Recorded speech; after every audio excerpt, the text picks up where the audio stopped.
Google Gboard অর্থাৎ keyboard যারা use করি তাদের জন্য কিন্তু খুব আনন্দের খবর আছে। কারণ হলো আপনি যদি আর অ্যাপটা আপডেট করে নেন তারপরে এখানে যে পয়েন্টগুলো আমি বলবো সেই পয়েন্টগুলো দেখুন, হেভি ইন্টারেস্টিং। এর আগের ভিডিওগুলোতে যে ধরনের পয়েন্ট দেখেছিলেন তার থেকে ভিন্ন এবং ইন্টারেস্টিং। তো চলুন শুরু করি, ডাইরেক্ট দেখে নিই।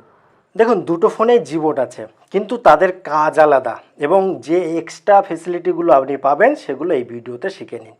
তো দেখুন, প্রথম কথা হচ্ছে এখানে যে ইংলিশ লেখা আছে এখানে এর উপরে ক্লিক করলে আমরা সাধারণত কী করি, স্পেস দিই। অর্থাৎ কোনো কিছু লিখলেন তারপরে হয়তো স্পেস দেওয়ার দরকার হলো, দিয়ে দিলেন। কিন্তু এর কিন্তু আরও অনেক কাজ আছে। দেখবেন এখানে দেখুন এরকমভাবে যে সরাই যদি, তাহলে সেই কম্পিউটারে যে মাউস যেমনভাবে কাজ করে তেমনভাবে কিন্তু চলছে। এইখানে কিন্তু এই সুবিধা আপনি পাবেন না। আর একটা কাজ কি, এখানে যে চিকেটা রয়েছে এটা কি হয়, কোনো কিছু ডিলিট করার কাজে ব্যবহার করা হয়, তাই তো? কিন্তু এখানে দেখুন এই চিকের উপরে জাস্ট এরকমভাবে ধরলাম, ধরে এরকমভাবে আর কতটা ডিলিট করলাম এবং আপনি উপরটা দেখতে পেলেন কি কাজটা হলো। এরপরে দেখুন আর একটা কী কাজ আছে। আমরা সাধারণত কি করি, কোনো একটা ধরুন এটা সেন্ড করে দিলাম, কোনো একটা আর টাইপ করতে গেলে SOUMEN, অর্থাৎ আমার নামটা এরকমভাবে লিখলাম, লেখার পরেই আমি সেন্ড করতে পারছি। কিন্তু এখানে দেখুন কি ইজিভাবে করা যাবে, এই তো SOUMEN, অর্থাৎ আপনাকে কিন্তু আর উপরে পরপর টাইপ করতে হচ্ছে না। এটা দেখতেও ভাল লাগছে, SOUMEN, অর্থাৎ কি দেখতেও ভাল লাগছে। আবার আপনি চাইলে দেখুন যে আপনার যদি এই সৌমেন নামে কোনো জিমেল থাকে, কিছু থাকে, সেগুলোও কিন্তু আনতে পারবেন।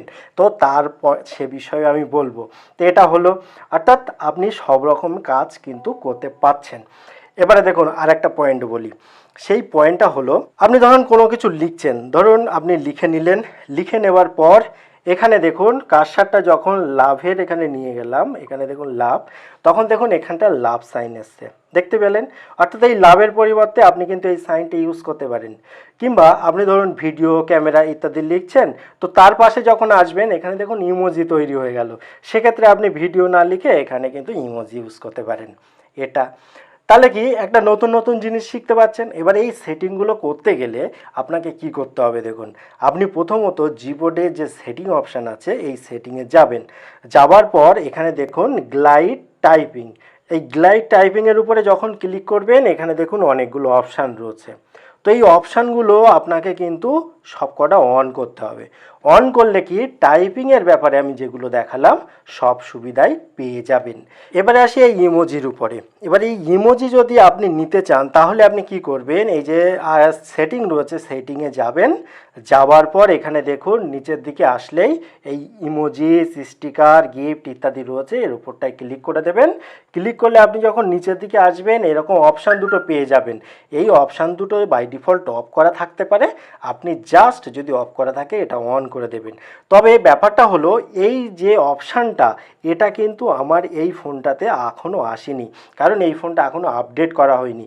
তবুও কিন্তু অপশানটা অনেক অংশে কাজ করছে। যদি আপনার না কাজ করে তাহলে অবশ্যই আপডেটটা করে নেবেন। এটা গেল। এবারে দেখুন একটা বিষয় আপনাকে দেখিয়ে দিই। এবার ধরুন আপনার কোনো একটা ইম্পর্ট্যান্স, আপনার বায়োডাটা হতে পারে বা কিছু একটা হতে পারে যেটা হয়তো আপনি কোনো কাজে বা সব সময় ইউজ করেন।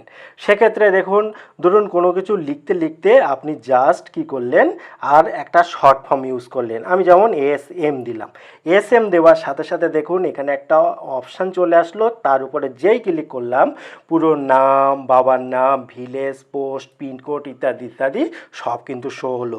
তারপর আমি ইজিভাবে আসলে পাঠিয়ে দিতে পারলাম, অর্থাৎ আমাকে অনেকটা লেখা লিখতে হলো না। তো আপনাকে কি করতে হবে, এখানে যে সেটিং অপশান আছে সেই সেটিংটায় যেতে হবে। যাওয়ার পর এখানে দেখুন ডিকশনারি রয়েছে, এই ডিকশনারির উপরে ক্লিক করবেন। ক্লিক করার পর এখানে দেখুন পার্সোনাল ডিকশনারি রয়েছে, এর উপরটায় ক্লিক করে দেবেন। ক্লিক করার পর অল ল্যাঙ্গুয়েজ, এর উপরটায় ক্লিক করে দেবেন। এখানে দেখুন আমি কিন্তু এই লেখাটা আগে থেকে লিখে রেখেছি, তো এখানে সাধারণত এটা থাকবে না। যাই হোক, আপনি কি করবেন, এই প্লাস আইকনে আসবেন। আসলে এখানে টাইপে ওয়ার্ড, এখানে আপনি যে ওয়ার্ড টাইপ করতে চান সেই ওয়ার্ডটা টাইপ করে দেবেন। এবারে কি লিখবেন সেটা আপনার ব্যাপার, ইমেল অ্যাড্রেস লিখবেন না পিনকোড লিখবেন না নাম ঠিকানা লিখবেন না চিঠি লিখবেন সেটা আপনার ব্যাপার। এই লেখাটার একটা শর্টকাট আপনাকে করে দিতে হবে। তো আমি শর্টকাট কি করে দিলাম, ধরুন এই লেখা শর্টকাট করে দিলাম AC, দেখতে পেলেন? আর কিচ্ছু না, এখান থেকে আপনি জাস্ট বেরিয়ে আসবেন।